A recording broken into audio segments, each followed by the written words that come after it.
टोली flyover में जनजाति आयोग की एंट्री, आशा लकड़ा निरीक्षण करने पहुंची सिरमटोली रांची फ्लाईओवर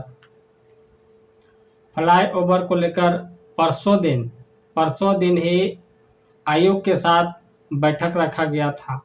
यानी कि आदिवासी सरना समिति ने आवेदन दिए थे जनजाति आयोग के यहाँ। अब जब वो आयोग के यहाँ जब चिट्ठी पड़ी तो चिट्ठी के मुताबिक बैठक रखा गया था। टाइम दिया गया था कि रांची के जो सिरमटोली के मामला जो अभी गर्म चल रहा है उस विषय पर रांची में ही बैठक किया जाए और उसको देखा जाए कि आखिर बनने लायक है या बनने लायक नहीं है। जो आदिवासी जो बोल रहे हैं, बता रहे हैं कि सिरमटोली जो फ्लाईओवर रैंप है उस रैंप को थोड़ा आगे किया जाए, चाहे थोड़ा पीछे किया जाए, मतलब एडजस्टिंग किया जाए तो उस लायक एडजस्ट होने लायक है या नहीं है। इसी विषय पर जो है जनजाति आयोग के आशा लकड़ा जी निरीक्षण करने के लिए रांची पहुंची थी और निरीक्षण करने के बाद निरीक्षण हुआ, बैठक हुई। बैठक में सारी बात चर्चा हुई। चर्चा होने के बाद आशा लकड़ा ने बताया कि सरकार को मैंने एक चिट्ठी जारी करूंगा और चिट्ठी जारी करने के बाद जो है सो सरकार के साथ बैठक होगी, हेमंत सरकार के साथ बैठक होने के बाद जो निर्णय आएगा उस पर आगे मैं बताऊंगा। तो सिरमटोली मामले में एक चिट्ठी दिया गया था आयोग के द्वारा, लेकिन सरकार उस दिन बैठक नहीं हो पाई। 3:30 बजे के आसपास बैठने की बात हुई थी, पर उस दिन सरकार नहीं बैठ पाए। अब सरकार टाइम दी है 3 दिन के बाद। 3 दिन के बाद टाइम दिया है। अब टाइम के मुताबिक फिर बैठक होगी, सरकार के साथ बातचीत होगा। अब बातचीत होने के बाद डिसीजन निकलेगा। अब देखने वाली बात होगी कि आयोग यहाँ पर क्या गुल खिला सकता है। आयोग का बात सरकार सुनती है या नहीं सुनती है, तो ये जब मीटिंग होगी, सरकार से वार्ता होगी, तब फिर मैं आगे वीडियो के रूप में आप सबको बताऊंगा। आशा लकड़ा ने बताया आदिवासी समाज धार्मिक धरोहर को उजाड़ा जा रहा है। पहचान, धरोहर, आदिवासी संस्कृति धरोहर, सांस्कृतिक आदिवासी के जो जितने भी पूजा स्थल हैं उसको उजाड़ा जा रहा है। यहाँ तक भी बताया कि झारखंड से जमीन से संबंधित, धार्मिक स्थल से संबंधित लमसम लगभग 900 केसेस जो है सो आयोग के पास पहुंचा है और बारी बारी से सभी जगह जा करके देखने के बाद ही डिसीजन निकाला जा रहा है। यहाँ तक कि वहाँ आरोप लगाए सरकार को आदिवासी सरना समिति के लोग कि कई लोगों के ऊपर शायद एफआईआर भी हुआ है। एफआईआर जनता को हुआ है और जनता इस विषय को आशा लकड़ा के पास रखा। अब रखने के बाद बताया गया, आशा लकड़ा ने बोली कि सरकार के साथ इस विषय पर भी बात किया जाएगा। जितने लोगों केस में नाम है उस पर भी चर्चा की जाएगी और चर्चा होने के बाद आप लोगों को बताया जाएगा। सिरमटोली मामले को लेकर काफी दिनों से संघर्ष कर रहे हैं आदिवासी भाइयों ने, और संघर्ष करने के बाद भी कोई नतीजा नहीं निकल पाया, कोई निष्कर्ष नहीं निकल पाया, जिसके चलते मजबूरी में आयोग के पास जाना पड़ा।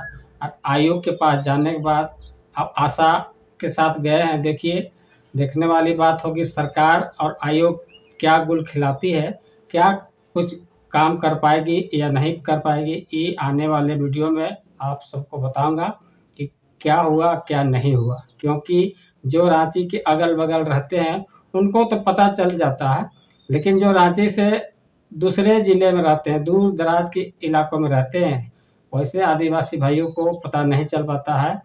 तो वीडियो के माध्यम से आप जानकारी प्राप्त कर सकते हैं।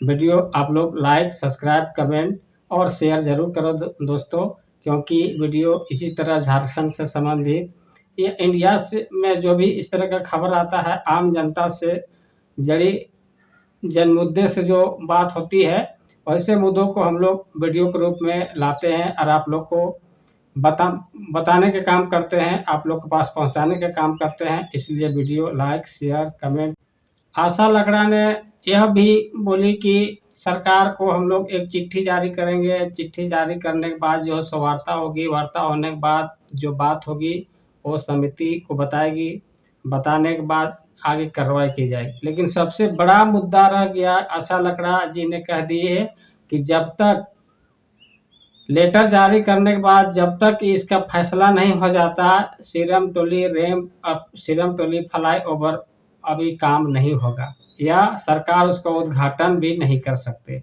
क्योंकि फ्लाईओवर बन चुका है। उद्घाटन करने की अब जो है सो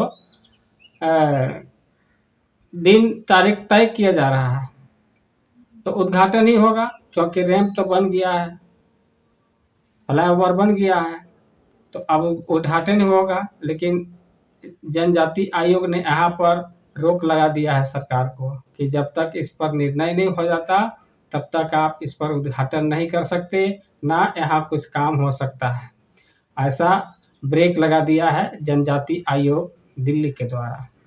आशा लकड़ा जी आए थे वहाँ निरीक्षण करने के लिए। निरीक्षण करने के बाद बताए आशा लकड़ा जी कि नहीं, यहाँ तो कुछ न कुछ गड़बड़ हुआ है, जैसा गड़बड़ हुआ है उसके मुताबिक कुछ उपाय हो सकता है, नहीं होगा सो बात नहीं है। अब आशा लकड़ा पर ही सारे समाज के लोग, आदिवासी सरना समिति के लोग या आदिवासी संस्कृति मानने वाले लोग आशा लगा के देख रहे हैं कि कब तक बात होगी और क्या निष्कर्ष निकल के आता है। जो हम लोग प्रश्न रखे हैं उस प्रश्न का हल निकले कि ना निकले, अभी तो कहना बड़ा मुश्किल है। जब तक सरकार के साथ बैठक ना हो जाती है तब तक कहना मुश्किल है दोस्तों, क्योंकि 4.5 महीने 6 महीने से लोग जो है सो डेली धरना प्रदर्शन कर रहे हैं, लेकिन सरकार जो है सो सुनने के लेकर तैयार नहीं होता है, बिल्कुल तैयार नहीं होते हैं। और इसलिए जब तक धरना प्रदर्शन नहीं कीजिएगा सरकार का जमीन बचने वाला नहीं है, यानी आदिवासी की जमीन बचने वाला नहीं है। आप कहीं भी झारखंड में आप उठा के देखिए, आदिवासी का जमीन सीएनटी में रहते हुए आप अगर बेच भी रहे हैं दोस्त, तो जो रेट मिलना चाहिए जनरल जमीन का, जो आज 10 लाख रुपये जो डिसमिल बिकता है, जनरल जमीन का रेट हो 1,50,000 रुपये बिक रहा है। तो सीएनटी में रहने के बाद भी तो सरकार भी लूट रही है और खरीदने वाला भी ज्यादातर लोग खरीद रहे हैं, और बेचने वाला लोगों को नुकसान भी हो रहा है। यहाँ आदिवासी का भी गलती है, खरीदने वाला तो कोई भी कुछ भी खरीद सकता है, तो पैसा दिया है आपको आप उसको जमीन दीजिएगा, लेकिन रेट आपको नहीं मिल रहा। वही जमीन सीएनटी में नहीं रहता। सीएनटी का मतलब है कि जमीन, आदिवासी की जमीन सुरक्षित रहे, संरक्षित रहे, लेकिन आज झारखंड में क्या सुरक्षित और संरक्षित है जमीन, आदिवासी की जमीन? आप कमेंट में लिखें। झारखंड के जितने भी शहर हैं, खास करके शहरी क्षेत्रों में जो गरमजरुआ जमीन है या आदिवासी के जो खतियानी जमीन है, कोई जमीन बच नहीं रहा है, क्योंकि खरीदार करने वालों को लिए वो बहुत अच्छा चीज होता है, अच्छा मौका होता है, क्योंकि उसका रेट कम होता है। और रेट कम होने के चलते ना कोई सरना पहचान रहा है, ना कोई मसान घाट पहचान रहा है, ना कोई सरना स्थल का कोई जमीन, बहुत तरह का जमीन होता है सरना स्थल का, उसको लोग पहचान रहा है, जहाँ पड़ता है लोग पैसा देके खरीद ले रहा है।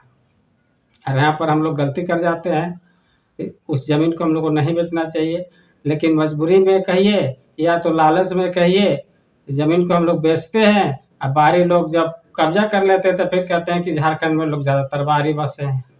तो बसाए तो हम लोग झारखंड के लोग बसा रहे हैं, बाहरी लोगों को, ज्यादातर बाहरी लोगों को झारखंड के लोग ही बसा रहे हैं। और झारखंड का ज्यादातर आदिवासी जिसका सीएनटी एक्ट में जमीन है, उसी जमीन ज्यादातर जो है सो लूटा जा रहा है पैसा दे करके, मतलब कहिए तो मीठा जहर दे करके आपको जो है सो मारने का काम हो रहा है। और आज हम लोग नहीं समझ पाते हैं, जिसके चलते आज देखिए हर जगह आंदोलन करना पड़ता है, हर जगह आंदोलन करना पड़ता है। फर फैक्ट्री का वही दशा है, विस्थापित का वही दशा है। विस्थापित लोग भी हर फैक्ट्री में, हर खदान में लोग आंदोलन कर रहे हैं। शिक्षा जगत का वही दशा है, स्वास्थ्य जगत का वही दशा है। तो क्या करना होगा? आप लोग बताइए, जब सरकार बनाई है आदिवासी मूलवासी मिलकर, आदिवासी सरकार, हेमंत सरकार को मैं बुरा नहीं करना चाहता हूँ, चाहे किसी भी दल के आदमी को मैं बुरा नहीं करना चाहता हूँ। जो मानवता के आधार पर आप किसी पार्टी में काम कर रहे हैं, चाहे जेएमएम में काम करें, चाहे बीजेपी में काम करें, चाहे जेडीके में काम करें, चाहे आरजेडी में काम करें, चाहे दुनिया के जो भी पार्टी में आप काम कर रहे हैं, पार्टी पार्टी जगह पर है, लेकिन समाज समाज जगह पर है। समाज के काम में पार्टी पॉलिटिक्स नहीं किया जाता है, और हम लोग उस चीज को नहीं करते हैं। समाज का काम कुछ अलग है, पार्टी के काम कुछ अलग है। चुनाव जब आया तब पार्टी किए, चुनाव खत्म हो गया तो समाज में तो हमको रहना है, समाज का काम नहीं करना है। तो मैं इसलिए ये बात को बता रहा हूँ दोस्तों। बहुत लोग नाराज हो जाते हैं कि न फलाने ऐसे बोल दिया, चलाने ऐसे बोल दिया। बोलने की बात नहीं है, अब सोच के आप देखिए ना, सीरम टोली के मामला जो है, या रोजगार से संबंधित मामला जो बात हम लोग करते हैं, विस्थापन से संबंधित जो बात हम लोग करते हैं, समाज से संबंधित जो हम लोग बात करते हैं, हेरा फेरी जो जो बात करते हैं, जर जमीन से संबंधित जो हम लोग बात करते हैं, या अन्य झारखंड के जितने भी मुद्दे हैं जो आम पब्लिक को वो काम आता है, आम लोगों का संरक्षण सुरक्षित करने का अधिकार को लेकर हम लोग बात रखते हैं। लेकिन बहुत लोग को दुख भी लगता है कि नहीं, फलना ऐसे वीडियो बना दिया, फलना ऐसे बोल रहा है, अरे वैसे बोल रहा है। आप दिल से सोच के देखिए, आप किसी दल के रहने वाले हैं दोस्त, किसी दल के आप काम करने वाले हैं, आप दिल से सोच के देखिए कि आपको रोजगार चाहिए कि नहीं चाहिए, स्वास्थ्य के लिए अच्छा मेडिकल चाहिए कि नहीं चाहिए, आवागमन के लिए आपको अच्छा रोड चाहिए कि नहीं चाहिए, पढ़ाई लिखाई करने के लिए बिजली चाहिए कि नहीं चाहिए, स्वास्थ्य पानी के लिए पेयजल की सुविधा होना चाहिए कि नहीं चाहिए। अगर यहाँ पर पॉलिटिक्स अगर हम लोग बोल रहे हैं तो आप लोग कमेंट में लिखें कि भैया ऐसा वीडियो ना बनाए, ठीक है ना। जोहार दोस्तों, बहुत लंबा वीडियो हो गया है।